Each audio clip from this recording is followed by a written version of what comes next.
अस्सलाम वालेकुम। चैनल 99 पर प्रोग्राम है हेल्थ इज़ लाइफ और मैं हूं यासिर अब्बास। जी तो दोस्तों, कैसे हैं आप सब?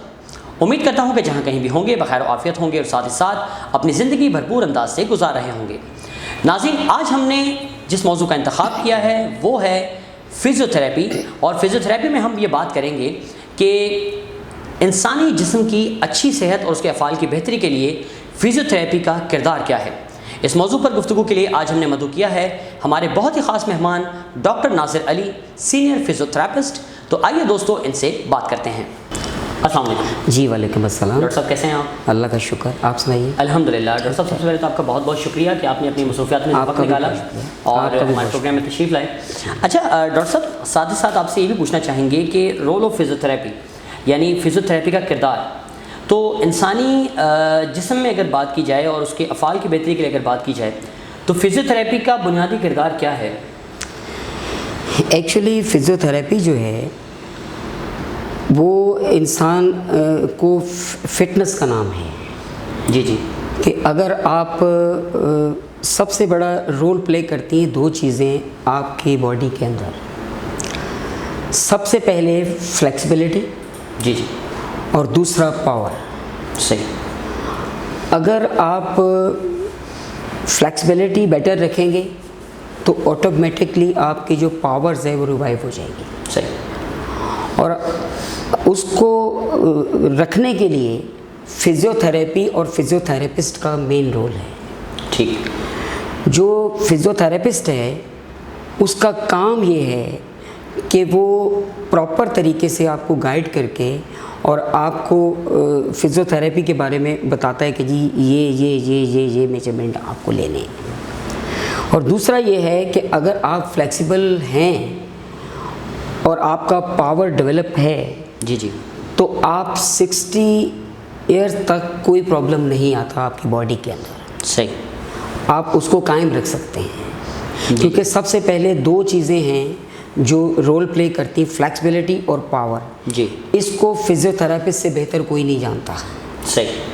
और और दूसरा ये है कि वो फ्लेक्सिबिलिटी कैसे आएगी, पावर कैसे आएगा, ये आपको फ़िज़ियोथेरेपिस्ट बताएगा। क्योंकि आफ्टर 40 जब आप 40 से अबव जाते हैं तो ऑटोमेटिकली आपकी जो फ्लेक्सिबिलिटी है वो कम हो जाती है। ठीक। वो इस वजह से कम होती है कि आप का लुब्रिकेशन जो है वो डाउन हो जाता है। जब लुब्रिकेशन नीचे जाता है तो आपकी प्रॉब्लम्स क्रिएट हो जाती हैं, जैसे फील ऑफ पेन या इस टाइप की चीज़ें जब आती हैं तो आप ऑटोमेटिकली मूवमेंट को अवॉइड करते हैं। ठीक। जब आप मूवमेंट को अवॉइड करते हैं तो खुद ब खुद वो जो फ्लेक्सिबिलिटी है वो कम हो जाती है। और जब फ्लेक्सिबिलिटी नहीं होगी, क्योंकि मसल की ग़िज़ा जो है वो खाना पीना नहीं है, मसल की ग़िज़ा सिर्फ़ और सिर्फ चलाना फिराना है। सही। जब तक आप रेंज नहीं लेंगे, जब तक आपका मसल पावर में नहीं रहेगा। सही। क्योंकि जैसे ही आप 15 to 25 होते हैं तो आपने देखा होगा कि अगर 3 फीट का खड्डा है तो आप पार कर जाते हैं, आप छलांग लगाते हैं। लेकिन जैसे ही आप 40 से अबव होते हैं या 50 तक जाते हैं तो वो क्या होता है कि आपकी फ्लेक्सिबिलिटी नहीं होती, उसकी वजह से पावर डिक्रीज़ होता है, तो आप वो नहीं कर सकते हैं। सही। तो इस वजह से उसका रोल जो है ना, दो चीज़ों का रोल है, फ्लेक्सिबिलिटी और पावर। ये है फ़िज़ियोथेरेपी। अब फ़िज़ियोथेरेपी का काम है कि फ़िज़ियोथेरेपिस्ट का काम है कि उसको डेवलप रखना। ठीक ठीक ठीक। अच्छा डॉक्टर साहब, साथ साथ आपसे ये भी पूछना चाहेंगे कि ख़ास तौर पर अगर आर्थराइटिस की बात की जाए, जैसे आर्थराइटिस के पेशेंट जैसा कि आप समझते हैं कि बहुत ज़्यादा हैं आजकल, और बहुत ज़्यादा सहल पसंदी की वजह से बहुत से लोग जो हैं अर्ली एज में भी आर्थराइटिस का शिकार हो रहे हैं। तो as compared to the physiotherapy field, तो आप क्या समझते हैं कि फ़िज़ियोथेरेपी के ज़रिए इसे किस हद तक जो है वो इसका इलाज मुमकिन बनाया जा सकता है? एक्चुअली जब डिफ़ॉर्मिटी आ जाती है ना, वो डिफ़ॉर्मिटी क्यों आती है, ये इसके ज़िम्मेदार हम खुद हैं। सही। वो इस वजह से कि हमारी फैसिलिटीज़ बढ़ गई हैं। जी जी। वो मैंने जैसे आपको पहले कहा कि मसल का काम जो है वो मसल चलाना फिराना है। जी जी। उसको रोकना नहीं है। अगर वो फ्लेक्सिबिलिटी रहेगी तो पावर रहेगी। अगर फ्लेक्सिबिलिटी नहीं रहेगी तो पावर नहीं रहेगी। जी जी। तो यही होता है कि पहले ये था कि अगर हर चीज़ जो है बगैर रिमोट के थी, कि अगर आपको टीवी चैनल चेंज करना है तो आपको खुद जाना है, और अगर आपको एसी का बटन दबाना है विंडो के साथ तो आपको खुद जाना है। वो वहाँ एक क्लास थी जो अपना सर्वेंट्स यूज़ करते थे। अभी जो है वो हर चीज़ रिमोट आपका सर्वेंट है। सही। तो इस वजह से जब पावर नहीं रहेगी, फ्लेक्सिबिलिटी नहीं रहेगी तो पावर कैसे आएगी? क्योंकि इसका रोल भी इसी वजह से है, क्योंकि इसका भी दारोमदार इसी चीज़ पे है कि आपका क्योंकि एक्चुअली लुब्रिकेशन 40 के बाद कम हो जाता है। जैसे आप 40 एज होती है आपकी तो उसके बाद लुब्रिकेशन डाउन होना शुरू हो जाता है। जब लुब्रिकेशन डाउन होगा तो आपको पेन फील होता है। जब पेन फील होता है तो आप मूवमेंट को अवॉइड करते हैं। जी जी। जब आप मूवमेंट को अवॉइड करते हैं तो उसमें ये प्रॉब्लम्स आती हैं। ये प्रॉब्लम्स आती हैं क्यों? ठीक। कि अगर डॉक्टर ने आपको कहा कि आप साइकिलिंग करें तो साइकिलिंग के लिए भी आपको टेक्निकल आदमी की ज़रूरत है। सही। क्योंकि जब आप टेक्निकल आदमी के पास जाएंगे, क्योंकि अगर इसमें मेन होते हैं 5 मसल आपके लेग्स के अंदर जो आपका रोल प्ले करते हैं, जो जिससे आप चलते हैं। लोअर लिम्स में बाइसेप है, ऊपर ट्राइसेप है। बाइसेप में काफ और शेन, और अपर लिम्ब में क्वाड्रिसेप, थाई और हैमस्ट्रिंग। जी जी। अगर आप, क्योंकि हमारी सबकी फितरत है कि जो हिस्सा ज़्यादा मजबूत होता है हम उसको यूज़ करते हैं और दूसरे को नहीं करते, यानी फर्दर वीक हो जाता है। फर्दर वीक हो। एक्चुअली अगर आपके 3 मसल ऑर्डर में हैं और 2 नहीं हैं, आप 3 को जो है यूज़ करेंगे और 2 को नहीं करेंगे, और वो क्या होगा कि 3 मसल जो है आपके हैं वो स्ट्रॉन्ग रहेंगे और 2 जो है वो फर्दर वीक हो जाएंगे। उस वजह से, क्योंकि साइकिलिंग जब आप करते हैं तो वो इसलिए कि आपके सारे मसल्स काम करें, तो वहाँ भी आपको टेक्निकल आदमी की इसलिए ज़रूरत है कि जो 3 मसल हैं आपके वो उसको रोकेगा और वो 2 मसल हैं उसको चलाएगा, जिस वजह से आपका जो बैलेंस है वो इक्वल हो जाए, ताकि सेम पावर में और सेम ब्रीडिंग पावर अगर प्रॉपर रहेगा तो आपकी नी डिफॉर्मिटी नहीं आएगी। क्योंकि जितनी भी डिफॉर्मिटीज़ है मसल्स की, अगर मसल्स पावर डिक्रीज़ है तो आप में नी की डिफॉर्मिटी भी आ सकती है, आप में बैक की डिफॉर्मिटी भी आ सकती है। क्योंकि आपका जो मसल जितने भी हैं वो 80% वेट लेते हैं आपकी बॉडी का, और 20% आपके जॉइंट लेते हैं। जब आप 80% जब वो डिक्रीज़ हो जाता है तो वो शिफ्ट करता है आपके जॉइंट के ऊपर।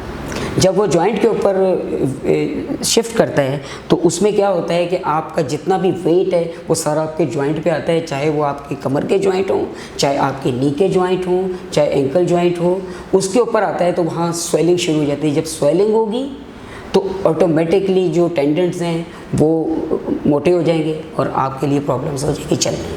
अच्छा डॉक्टर साहब, आपसे ये भी पूछना चाहेंगे कि नी गैप के हवाले से अगर हम बात करें, क्योंकि नेचुरल गैप जो है अमूमन यही देखने में आता है कि कम हो जाता है फर्दरली, तो उसकी वजह से मूवमेंट्स में क्या क्या परेशानियाँ आती हैं, और यहाँ पर फिजियोथेरेपी या फिजियोथेरेपिस्ट का क्या किरदार है कि वो किस तरह से उसको कवर अप कर सकता है? फिजियोथेरेपिस्ट का रोल उसमें ये है कि जब पावर डिक्रीज़ होता है ना, मैंने आपको पहले ये बताया कि 5 मसल डील करते हैं लोअर लिम्स को। अब जब वो वीक हो जाते हैं तो फर्दर आपका जो वो वेट नहीं लेते, जब वो थक जाते हैं या उसमें प्रॉब्लम आ जाता है तो वो शिफ्ट करते हैं आपके जॉइंट के ऊपर। ठीक है। तो जब जॉइंट के ऊपर करेंगे तो जाहिर बात है कि वो नेचुरल गैप जो है ना वो कम हो जाता है वेट की वजह से। जी जी। क्यों डॉक्टर कहते हैं कि जी अपना वेट कम रखें? वो इस वजह से कि कम से कम वेट जो है अगर उसके ऊपर आएगा तो वो ज़्यादा डिफ़ॉर्मिटी नहीं आएगी। जितना वेट आपका ज़्यादा होगा उतनी डिफ़ॉर्मिटीज़ बढ़ जाएंगी, क्योंकि डायरेक्टली वेट वो अगर वो चाराने वेट क्रिएट कर सकता है तो वो ऑलमोस्ट समझें कि वो 12 ले रहे हैं। सही। जब वो 12 आएगा तो ऑटोमेटिकली जो नेचुरल गैप है वो कम हो जाता है प्रेशर की वजह से। जब वो कम हो जाता है तो उसमें क्या है कि आपके स्टिफनेस बढ़ना, क्योंकि आपको जब पेन फील होता है तो आप मूवमेंट अवॉइड करते हैं। ऐसा ही। जब आप मूवमेंट अवॉइड करेंगे तो उसमें क्या होगा कि आपके मसल्स ऑटोमेटिकली वीक हो जाएंगे। जब वो वीक होंगे तो ज़ाहिर बात है कि वो आपको ज़्यादा पेन फील होगा। तो आप फिजियोथेरेपी का रोल इसमें यही है कि सबसे पहला फिजियोथेरेपिस्ट ये करता है कि उसकी फ्लेक्सिबिलिटी को बेटर रखता है, क्योंकि फिजियोथेरेपिस्ट जो है वो सबसे पहले क्या करेगा कि आपकी फर्दर डिफॉर्मिटी रोकेगा। ठीक, उसका काम ये है कि वो फर्दर डिफॉर्मिटी रोके। अगर फर्दर डिफॉर्मिटी आपने रोक ली तो ऑटोमेटिकली इंप्रूवमेंट स्टार्ट हो जाता है। ठीक है, ठीक है। डॉक्टर साहब यहीं से गुफ्तगू का दोबारा आगाज़ करेंगे। नाज़रीन यहाँ पर लेते हैं एक छोटा सा वक्फा, तो कहीं मत जाइएगा, हमारे साथ रहिएगा।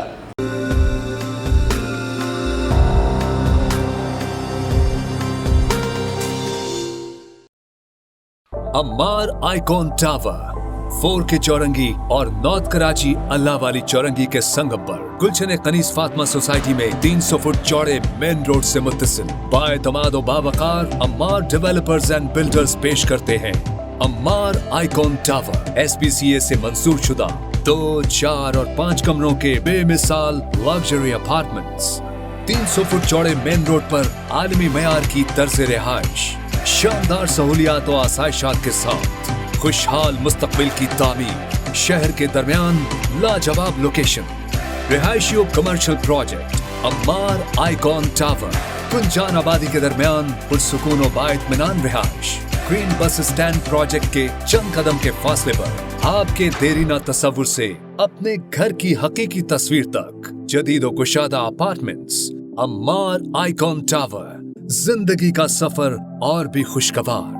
कुशादा बेडरूम्स, वसी टीवी लाउंज, बावकारो कुशादा drawing room, finished kitchen, imported tiles से आरास्ता बाथरूम्स, लोड शेडिंग से मुकम्मल निजात, 24 घंटे बिजली की फराहमी, प्रोजेक्ट का अपना सोलर पावर बैकअप, 24 घंटे मीठे पानी की फराहमी, प्रोजेक्ट का अपना RO प्लांट, प्रोजेक्ट की अपनी मस्जिद, free car parking, fire fighting system, garbage shoot, CCTV camera, free wifi, जदीद इंपोर्टेड लिफ्ट्स, वसी रिसेप्शन लॉबी, जदीद intercom system, underground cable wiring, ladies and gents gymnasium, children play area, 24 घंटे security, 24 घंटे transport, बाइत्मीनान और जदीद सहूलियात से आरास्ता अंदाज़े जिंदगी। आसान माहाना इकसात पर बुकिंग सिर्फ 45,000 रुपए से, माहाना किस्त सिर्फ 12,000 रुपए से। अम्मार डेवलपर्स एंड बिल्डर्स पेश करते हैं अम्मार आइकॉन टावर। बुकिंग और तफसीलात के लिए अभी राब्ता करें। मार्केटिंग की दुनिया का बाएतमाद मारूफ नाम, ISO certified 9001/2015, TI marketing network. Cell number 0309 222 9914, 0330 3587 119, phone number 021 364 03312 and 4।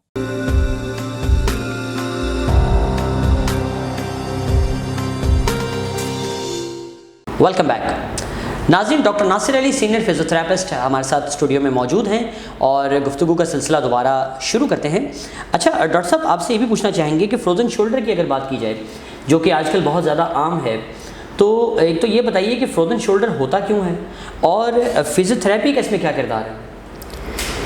Actually जो फ्रोज़न शोल्डर है वो उसमें ये होता है कि जैसे ही आपको कोई चोट लगे या लुब्रिकेशन कम होने की वजह से भी ये होता है, क्योंकि लुब्रिकेशन जब कम होता है तो ऑटोमेटिकली आप रेंज यूज़ नहीं करते हैं। जी जी। आप अपर लिम्स में उसको लेके नहीं जाते। आप अक्सर क्या करते हैं कि अगर वो 12 ने उठ रहे हैं तो आप उसको 8 आने उठाते हैं, इसलिए कि आप ऊपर जाते हैं तो आपको पेन होता है। जब आपको पेन आता है तो आप मूवमेंट्स को अवॉइड करते हैं। जब मूवमेंट अवॉइड करते हैं तो इसमें 5 मूवमेंट होते हैं जो पांचों ब्लॉक हो जाते हैं। सही। उसके बाद लोग इसलिए डरते हैं कि उसको जब आप एक्सरसाइजेस में जाते हैं या जब आप उठाते हैं तो आपको बहुत पेन फील होता है। जब पेन फील होता है तो अक्सर क्या लोग पेन से डरते हुए ये करते हैं कि वो उसको यूज़ नहीं करते। जब वो यूज़ नहीं करते तो ऑटोमेटिकली वो पांचों जब वीक हो जाते हैं तो वो फ्रीज़ हो जाता है। जी जी। जब फ्रीज़ होता है तो वो फिक्स हो जाता है। उसके बाद फिजियोथेरेपी का रोल आता है और फिजियोथेरेपिस्ट का रोल आता है। सबसे बड़ी बात है कि फिजियोथेरेपी तो एक बहुत बड़ी लाइन है। फिजियोथेरेपिस्ट आपका जो है वो किस तरह करता है, उसको डील कैसे करता है? डील कैसे करता है? यस, उसको डील जैसे ही वो करेगा, वो कैसे करेगा कि आप अक्सर पेन से घबराते हैं, लेकिन उसकी वो टेक्निक जो है, टेक्निकली तरीके से वो टेक्निक यूज़ करके उसको ये करेगा कि आपको पेन फील ना हो। अगर वो पेन फील नहीं होगा तो वो वहाँ तक ले जाएगा जहाँ आपकी रिक्वायरमेंट है, कि रेंज भी बढ़ जाए और रेंज बढ़ जाए और पेन भी ना हो। सही, क्योंकि यही एक फिजियोथेरेपिस्ट का कमाल है। डेफिनेटली। और साथ ही साथ मैं आपसे ये भी पूछना चाहूँगा डॉक्टर साहब कि मस्कुलर ग्रेडिंग के हवाले से आप हमारे नाज़रीन को ज़रूर बताइए। जी, एक्चुअली मसल का हाईएस्ट ग्रेड जो होता है ना वो 5 होता है। जब हाईएस्ट ग्रेड 5 है वो है आपका जैसे 15 to 25। जब 15 to 25 आप होते हो तो हाईएस्ट ग्रेड 5 रहता है। उसके बाद पहले 40 था, बट अभी 35 के बाद वो डिक्रीज़ होना शुरू हो जाता है ऑटोमेटिकली। वो इस वजह से कि हमने आराम तलबी बहुत अपना ली, सही, क्योंकि हम यूज़ नहीं करते तो वो नीचे रहता है। नीचे रहने के बाद ये होता है कि जब हाईएस्ट ग्रेड आपका 5 है और आप यूज़ नहीं करते तो ऑटोमेटिकली 35 के ऊपर जब आप जाते हैं तो ऑटोमेटिकली वो 4 में आ जाता है। सही, जब वो 4 में आता है तो 4 में आप सब कुछ कर सकते हैं, लेकिन जैसे ही वो बिलो 4 जाता है तो ये डिफॉर्मिटीज़ आती हैं कि जी आपके घुटनों में दर्द हो रहा है, आप प्रॉपर चल नहीं सकते, आप क्योंकि आपके मसल्स को ज़्यादा काम करना पड़ता है, आपका वेट ज़्यादा होता है और आपके मसल्स को, क्योंकि जितना आपका वेट है वो 80% आपका वेट जो है वो आपके मसल लेते हैं और 20% आपके जॉइंट लेते हैं। जब आप का 80% वेट जो है वो आपका मसल अगर पावर में होगा तो आपका 80% वेट लेगा। अगर वो पावर में नहीं होगा, अगर वो ग्रेड 3.5 में है तो वो आप प्रॉपर तरीके से, आपने देखा होगा कि आप यंग एज में जब आप 4 फ्लोर चढ़ जाते हैं तो जब आप 40 से अबव जाते हैं तो आप वही 2 पे आ जाते हैं, आपका सांस फूलना शुरू हो जाता है। सांस इसलिए फूलता है कि आपको इंटरनल, क्योंकि अल्लाह पाक ने 2 चीज़ें दी हैं, इंटरनल और एक्सटर्नल, ये दोनों पावर मिलके आप चलते हैं। सही, क्योंकि 40 के बाद आपका इंटरनल पावर जो है वो कम हो जाता है और फिर एक्सटर्नल भी अगर कम हो जाए तो जाहिर बात है कि आपका सांस फूलेगा, आपको प्रॉब्लम आए, आपको एक्टिविटीज़ करने में मुश्किल आएगी। डेफिनेटली ये है। सही। अच्छा डॉक्टर साहब, साथ साथ बात की जाए अगर सर्वाइकल स्पॉन्डिलोसिस की, तो इसके हवाले से ज़रूर बताइए कि आपके करियर में लाइक ऐसे कोई केसेस आए हों कि जो बहुत चैलेंजिंग हों और आपने उसको ट्रीट किया हो। यस, वो बहुत सारे आए हैं, अब ज़िंदगी हो गई है ये करते हुए। तो सर्वाइकल स्पॉन्डिलोसिस में तो बहुत इजी है, मतलब कोई चीज़ इम्पॉसिबल नहीं है। जी। लोग अक्सर कहते हैं कि जी ये, क्योंकि अक्सर लोग जो ना मेडिसिन पे रहते हैं, लेकिन मेडिसिन जो है वो ट्रीटमेंट नहीं है। वो इस वजह से वो एक्यूट स्टेज में आपको मेडिसिन काम करती है जब आप पेन किलर लेते हैं, क्योंकि जो भी डॉक्टर है वो एंटी आर्थराइटिस नहीं देगा आपको, बल्कि आपको पेन किलर देगा।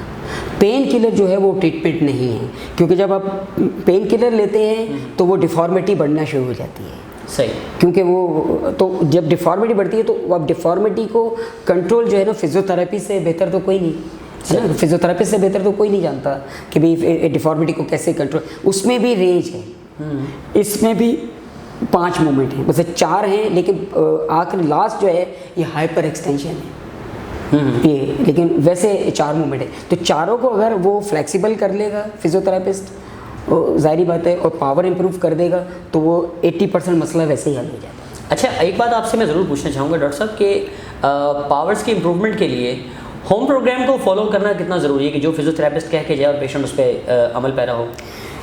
देखें, आप जब स्कूल जाते हैं तो क्लास वर्क तो होता ही है, लेकिन उसके साथ होमवर्क क्यों होता है? ये इसीलिए होता है कि आप उसको रिवाइव करते रहें, वो भूल ना जाए। क्योंकि आप फिजियोथेरेपिस्ट के पास जाते हैं 24 घंटे में 1 दफ़ा और घर पे आप 24 घंटे रहते हैं ऐसे, तो वो आपको टाइम देना है।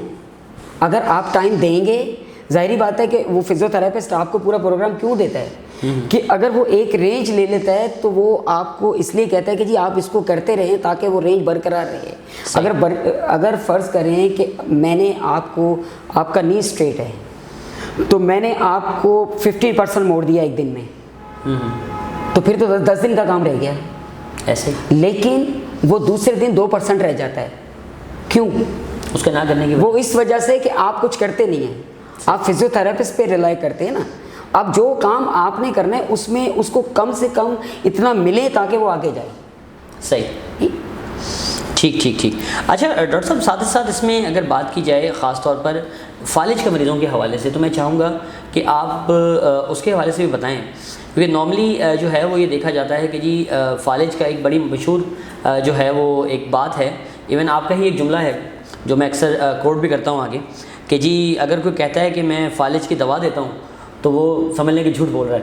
तो इस हवाले से मैं चाहूँगा कि आप बताइए कि फ़िज़ियोथेरेपी से किस हद तक जो है वो रिकवर हो सकता है फालिज का पेशेंट?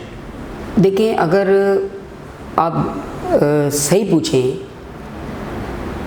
तो पहले 6 मंथ हैं जहां आप 100% इम्प्रूवमेंट ले सकते हैं। सही। फालिज में अक्सर लोग क्या करते हैं कि मालिशें भी रखते हैं, मेडिसिन भी रखते हैं, तवीज़ वाला भी रखते हैं, सब रखते हैं, हिकमत भी रखते हैं, सब वो उनका इत्माद नहीं है। एक्चुअली आपका जो मौलिज है, अल्लाह के बाद आपने उस पर भरोसा करना है। अगर वो भरोसा तोड़े तो उस पर खुदा की लानत होती है। सही बात। तो सबसे पहले काम ये है कि आप मतलब 100% इम्प्रूवमेंट ले सकते हैं विदिन 6 मंथ अगर आप प्रॉपर करें।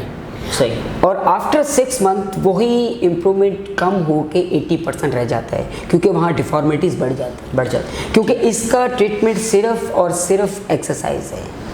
अब क्यों कि फालिज ये है कि सैलाब आया और वो तोड़ के चला गया, आपने वो तोड़ के जब चले जाता है तो वो बनाता नहीं है, बनाना फिजियोथेरेपिस्ट नहीं है उसको। सही। या खुदा ताला नहीं, क्योंकि अल्लाह के बाद है ना मौलिज। तो सही बात। ठीक। अच्छा डॉक्टर साहब, साथ ही साथ आपसे ये पूछना चाहेंगे कि जैसे कमर दर्द के मसाइल हैं, बिलखुसूस शैटिका के हवाले से अगर बात की जाए, तो मैं ये चाहूँगा कि उस हवाले से आप एक मुफस्सल जवाब दीजिए हमारे व्यूवर्स को कि एक तो शैटिका हो क्यों जाता है और फिजियो से इसे किस तरह से ट्रीट किया जाता है? एक्चुअली शैटिका जो है ना वो डिज़ीज़ नहीं है। सही। शैटिका कोई डिज़ीज़ नहीं है, शैटिका बनता है जब आपकी बैक में डिफॉर्मिटी आती है तो शैटिक नर्व उसके साथ टच होती है, उस वजह से शैटिका पेन आता है। अच्छा। तो उसमें यह है कि वही कि अगर आपका वेट ज़्यादा है, आपको आर्थराइटिस चेंजेस हैं, क्योंकि 40 के बाद जो है ना वो चेंज आ जाता है बोन्स में, क्योंकि आर्थराइटिस का मकसद क्या है? आर्थराइटिस का मकसद है जोड़ों की चेंजिंग। जब वो चेंज होता है तो कुदरत ने आपको जो चीज़ दी है उसमें अगर बाल बराबर भी फ़र्क है तो वो आपको नुकसान कर सकती है, ऐसे आपको प्रॉब्लम कर सकती है। तो अंदर जो सिस्टम अल्लाह पाक ने रखा हुआ है वो मिलीमीटर्स के हिसाब से है, वहाँ से वो गुजर रही है। लेकिन जब हड्डियों की शेप चेंज हो जाती है तो वहाँ वो टच होता है जाके। सही। जो टच होता है तो फिर शैटिक पेन आता है। लेकिन फिजियोथेरेपिस्ट ये है कि फिजियोथेरेपी से आप ये कर सकते हैं कि अगर आपका स्पेस वहाँ कम हो गया है, नेचुरल गैप्स कम हो गए हैं, तो उस प्लेस को बनाया जा सकता है। ये थोड़ा टेक्निकल काम है। जी जी। और उसके बाद क्या होता है कि जब आपको बहुत ज़्यादा पेन आता है तो आप मूवमेंट्स को अवॉइड करते हैं। जब मूवमेंट को अवॉइड करते हैं तो मसल्स पावर डिक्रीज़ हो जाता है वहाँ। सही। जब डिक्रीज़ होगा तो जैसे ही आप खड़े होंगे तो आपका वेट जो है वो सारा उस बोन्स पे जाएगा, उस कॉलम पे जाएगा। ठीक। लंबोसेक्रल जॉइंट पे, अगर मेन जो है वो लंबोसेक्रल जॉइंट है वही यूज़ करते हैं आप, क्योंकि ऊपर थोरेसिक आता है लेकिन थोरेसिक इतना आप यूज़ नहीं करते जितना आप लंबोसेक्रल को करते हैं। सही। जब लंबोसेक्रल को आप करते हैं तो उसमें ये होता है कि सारा वेट उसके ऊपर आ जाता है। जब वेट आता है तो उसमें गैप्स कम हो जाते हैं, जिस वजह से शैटिक नर्व उसके साथ टच होती है तो वो रेफर पेन पूरा करती है। जैसे ही आपकी प्लेस बन जाएगी, और दूसरा ये है कि टेंडन फ्लेक्सिबल हो जाएंगे, और तीसरा ये है कि जब पावर डेवलप हो जाएगा तो आपको शैटिक का एहसास कम हो जाएगा। ठीक है। अच्छा नॉर्मली डॉक्टर साहब ये भी देखा जाता है कि कुछ मरीज़ ये भी कहते हैं कि जनाब हम बैठ तो जाते हैं फिर हमसे उठा नहीं जाता, तो उसकी भी बुनियादी वजह आया कि कमर का ही कोई मसला हो सकता है? नो, उसमें ये होता है कि जो आपको मैंने पहले बताया कि काफ, शिन, क्वाड्रिसेप, थाई और हैमस्ट्रिंग, जी जी, ये रोल प्ले करते हैं आपकी सीढ़ियाँ उतरने में, आपकी सीढ़ियाँ चढ़ने में, आपको चलने में, आपको नी को ऊपर करने में, नीचे करने में। ये 5 मसल का ज़्यादा रोल है, उसके ऊपर वो बाद में कहीं और जाता है। ठीक है। लेकिन ये 5 मसल में से अगर 4 मसल आपके बेटर हैं, क्योंकि फिजियोथेरेपिस्ट का काम क्या है, उसको इक्वल करना है। अगर आपका एक मसल 4 आने हैं, एक 6 आने हैं, एक 10 आने हैं, तो आप एंगुलर चलेंगे। आपने अक्सर फालिज के पेशेंट को देखा होगा जो एंगुलर चलता है।